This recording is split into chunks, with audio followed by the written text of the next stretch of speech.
ये जंगल राज खत्म करना चाहिए।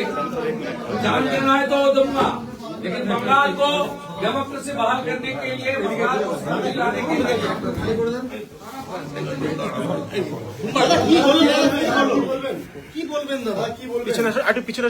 বলবো ভাই, ছবি কথা বলবে, ছবি কথা বলবে, আমি কি বলবো? কেন করছে পুলিশকে জিজ্ঞেস করুন, এ তো পুলিশের সামনে হয়েছে। দেখুন দেখুন আমার ভিডিও দেখুন, দেখুন পুলিশের সামনে হয়েছে। শীতের সন্ধ্যা, এখানে লোকজন রাস্তায় গেছি পাড়াতে কাশীপুর হয়ে, সেখান থেকে ব্যাক করছি 10 থেকে 12 জন, সামনে 8 থেকে 10 জন পুলিশ তাদেরকে কোলে করছে, কাঠের বাটাম, মোটা বাঁশ। আস্তে আস্তে আমার সামনের গাড়িটা আর পরেরটা দুটো ব্ল্যাক স্করপিওর উপর দমাদম দমাদম, আমি যেদিকে কাছের দিকে বসছি সেদিকে দমাদম দমাদম করে পিটছে। আর এই লোকাল পাবলিককে জিজ্ঞেস করুন, পেট্রোল আর কেরোসিনের জার নিয়ে এসছে গাড়ির উপর ছড়িয়ে দেশলাই মারবে। দাদা সেই সময় পুলিশ কোথায় ছিল? পুলিশ তো কোলাকুলি করছে, ওদের খবর দিয়েছে তো পুলিশ, আর খবর তো পুলিশ দিয়েছে। এই টাইমে এই বাস দিয়ে যাবে তো পুলিশ খবর দিয়েছে। এটা তো মডেল। এই এসপি বারুইপুরে একই ঘটনা ঘটেছিল, এই অরুণ গোপরা তখন বারুইপুর থানায় ছিল, ওই জন্য কাল থেকে চলছে। কালকে খড়গপুরে আমাকে 7 জায়গায় আটকানোর প্ল্যান ছিল, করতে পারেনি। দেবরাতে 3 জায়গায় প্ল্যান ছিল, করতে পারেনি। আজকে এখানে করেছে, ভেবেছে এইসব করে দিয়ে একে মেরে দিব, না গাড়ি পুড়িয়ে দিব, না ভেঙে দেবো, এবারে পালিয়ে যাবে ছুটে। পালিয়ে যাওয়ার লোক নই, ক্ষুদিরাম মাতঙ্গিনী হাজরাত দেশের লোক। আমি নন্দীগ্রাম না করলে দিদি থেকে দিদিমা হতেন। জঙ্গল মহলে আপনাকে ঢুকতে দেয়নি মমতা ব্যানার্জি কেউ। শুভেন্দু 19 সালে বিজেপি জেতার পরে 150 পার্টি অফিস তালা পড়ে গেছিল, আমি এসে খুলেছি আপনার দলের লোককে। এই জিনিস আমি দেখিনি। আমি ছাত্র রাজনীতি থেকে এই এলাকায় রাজনীতি করি, কাজকর্ম করি, মানুষের সঙ্গে সম্পর্ক, আমি এই জিনিস দেখিনি। এইরকম নোংরা আর সব নন টিএমসি লিডার, যুব মোর্চার প্রেসিডেন্ট দেবাঞ্জন, ট্রেড ইউনিয়নের প্রেসিডেন্ট দেবকুমার, পঞ্চায়েত সমিতির ঠিকাদার মানিকব্রত, ওদের গুন্ডা নেতা শাহরুখ খান। দাদা কতক্ষণ বসবেন এখানে? আমার প্রথম কাজ ছিল এফআইআর জিডি করা, নইলে বলবে কমপ্লেন নেই। আমি রিসিভ করেছি, আমি এফআইআর নাম্বার নেব এবং অ্যারেস্ট ডিমান্ড করেছি। আমি কখন উঠবো, কি করবো সে আমি ঠিক করব। আমি প্রচুর হাজার হাজার বিজেপি কর্মী আসতে চাইছেন চারিদিক থেকে, সবাইকে না বলেছি, তবুও বাইরে 1000-এর বেশি স্থানীয় লোক বিজেপি কার্যকর্তারা পৌঁছেছেন। জেলার জিএস গৌতম ভাই এসেছেন, বিভাগের কনভেনার নীলাঞ্জন ভাই এসেছেন, আমি প্রদীপদার মতো সিনিয়র লিডার, বিমানদার মতো সিনিয়র লিডাররাও এসেছেন। আমি সকলকে বলেছি যে আপনাদের প্রয়োজন নেই, কারণ এখানকার কর্মীরা 2021 থেকে বারে বারে আক্রান্ত হয়েছে। আমি আমার সহকর্মীদের কোনো আক্রমণের মুখে ফেলতে চাই না, মিথ্যা মামলায় ফেলতে চাই না। আমি বিষয়টা নিজেই বুঝে নেব, দেখে নেব এবং এর শেষ আমি দেখতে চাই। আমি কখন উঠবো সে পরে ঠিক করবো। পুলিশের যেমন আচরণ হবে আমার সিদ্ধান্ত তেমন হবে।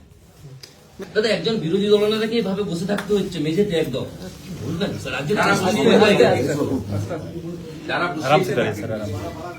পুলিশটাকে ক্লিবন অফিসার বানিয়ে দিয়েছে মমতা ব্যানার্জি, ফাইল চুরি করার কাজে ব্যবহার।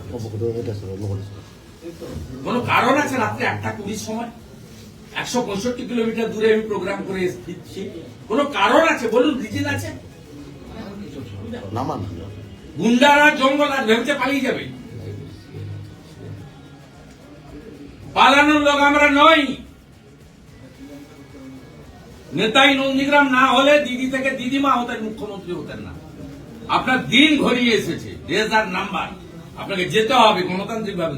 দাদা কতজনের বিরুদ্ধে আপনি অভিযোগ করেন? 9 জন যারা ছিল, মানে তৃণমূলের কোন নেতা? যুব মোর্চার সভাপতি দেবাঞ্জন মন্ডল, আপনি এখন ঠিকাদার মানিকব্রত চৌধুরী, ট্রেড ইউনিয়নের এখানকার চন্দ্রকোনা রোডের দেবকুমার দে।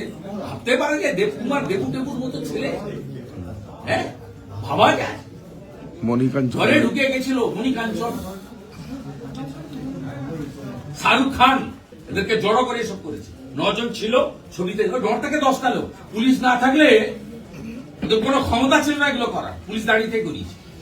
दादा दादा आज क्या हुआ क्या बोलिए दादा हिंदी है ना इधर चलिए चलिए चलिए सर বললাম निकले सर चलिए सर ভাই পর্যন্ত কি অ্যাকশন নিলেন আপনারা দাদা সামনে হচ্ছে কি অ্যাকশন তদন্তের কোনো কিছু আছে কিছু এগিয়েছে আপনার বলতে স্যার দেখতে গিরে মাস যারা ছিল প্রত্যেকের নাম বলছে সে জায়গায় আপনারা কি ব্যবস্থা নিলেন এখন পর্যন্ত ভিডিও তো দেখা যাচ্ছে যে পুরো জমায়েত করেছিল সেই জমায়েতের খবর আপনাদের কাছে ছিল থানার থেকে তো মাত্র 200 মিটার দূরে না, থানার থেকে 200 মিটার দূরে টিএমসি লোকেরা যদি জমায়েত করে থাকে বা যে কেউ জমায়েত করে আপনার কাছে খবর ছিল পড়ে যাবে না তো স্যার, যখন ঘটনা ঘটে তখন আপনারা পুলিশ কোথায় ছিল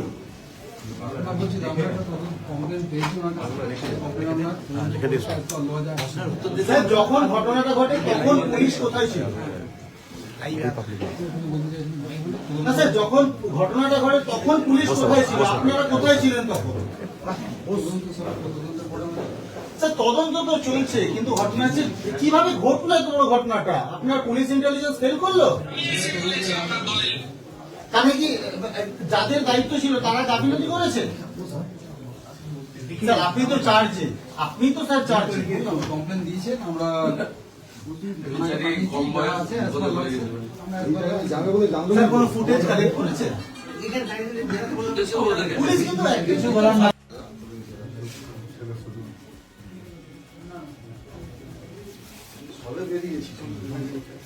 নীলাঞ্জনটা বেরিয়ে যাচ্ছে না তারপরে সমস্যা না খবরটা আমরা পাচ্ছি না আমাদের নেতা আসবে আপনাদের সিভিক পুলিশের মধ্যে আপনাদের খবরটা যায় কি করে প্ল্যানিং আপনি ওরা করিয়েছে খবরটা যায় কি করে বলুন তো ওরা করিয়েছে ছবিতে দেখা যাচ্ছে 10টা লোক ওই মোড় থেকে আমি শুধু চা মুড়িটা খেয়ে একদম সেই ওই আপনি দাদা গেছেন হয়তো আপনি আমরা প্রথমে ভাবলাম যে আপনাকে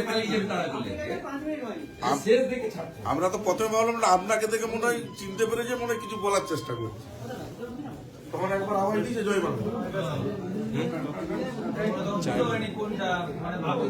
না, আমরা তো ওখানে আছি অনেক কেন্দ্র আমরা এখানে অনেকক্ষণ ধরে আছি।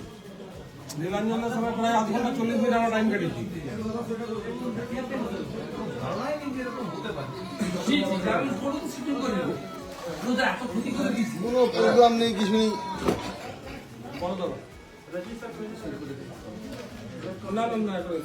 আমাদের ভিডিও ভালো লাগলে লাইক আর শেয়ার করুন, কমেন্ট সেকশনে গিয়ে জানান আপনাদের মতামত। আরও ভিডিও পেতে আমাদের চ্যানেল এখনই সাবস্ক্রাইব করুন এবং প্রতি মুহূর্তের খবরের আপডেট পেতে প্রেস করুন বেল আইকন।